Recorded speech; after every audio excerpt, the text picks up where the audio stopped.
Let's begin the journey.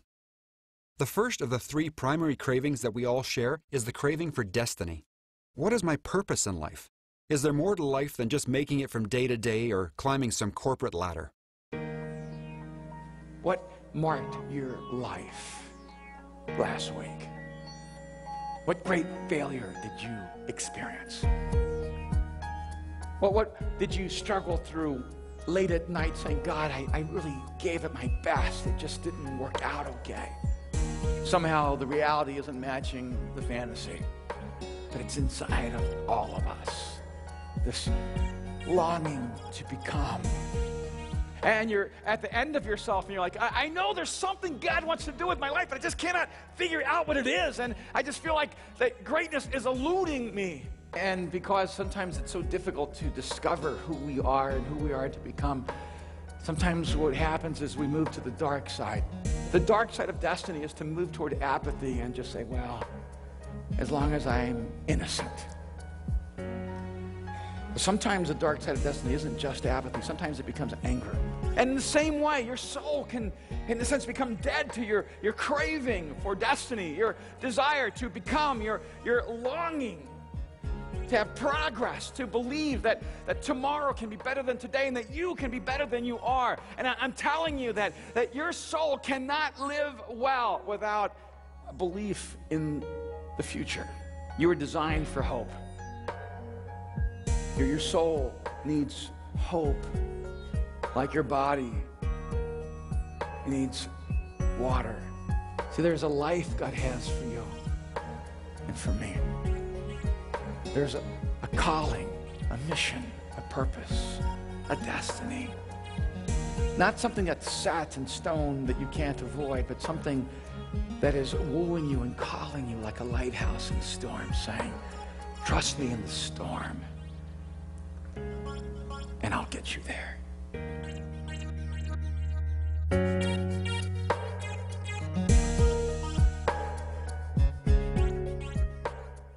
On page 13, Irwin expands this craving for destiny. Whether it's striving for success or longing for significance, whether it's trying to create a better world or become a better person, there is a drive within us all. We're designed with a need to move forward. Without it, our lives become only shadows of what they could have been.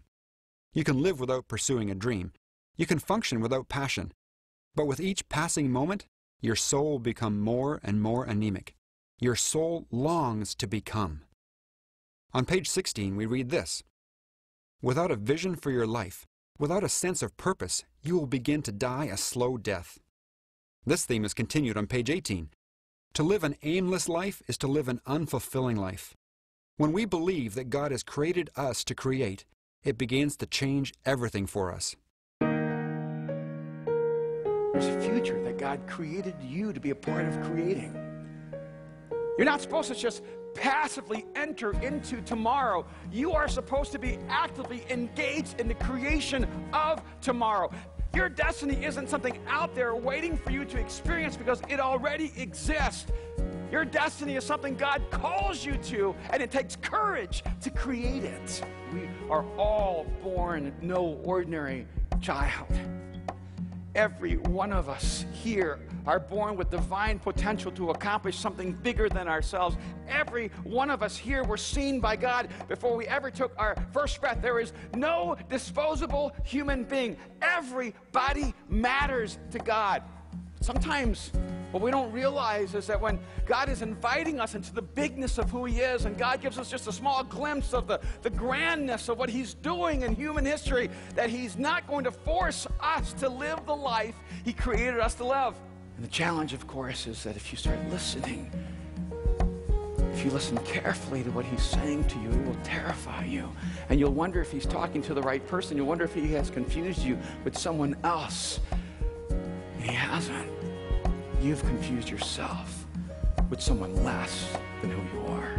You see, it's one thing to get it that you are born for great things. It's another thing to embrace it, that you must step up to that great life, that it is an invitation, not an obligation.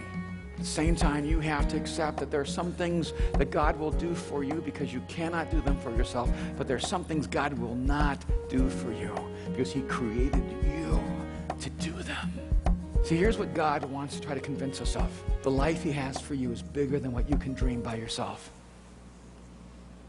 The life God has for you is bigger than the life you can live by yourself.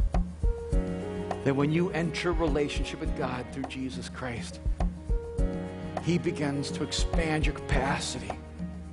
You begin to dream big and live large. He goes beyond your wildest imagination, and then he gives you the courage to live that life out. When you listen to or read about this craving for destiny, do you identify with it? Is it possible that this craving for purpose and significance is actually God drawing you to himself and his purpose for you? For many people, the reason we choose our career or the significance we place on our family is our attempt to satisfy this craving for destiny. It matters to us that we can make a difference in the world. Take a few minutes with those around you to discuss this idea. On the Soul Cravings handout, there are several suggestions of questions and comments based on this theme of destiny. Choose one or two that click with you and discuss them in small groups. Then take about 5 minutes to share the thoughts that come from the group. If you're going through this on your own, just take a few minutes to think about how you relate to the craving for destiny and jot down some notes on how this craving draws you to God and how you might engage someone else in that discussion.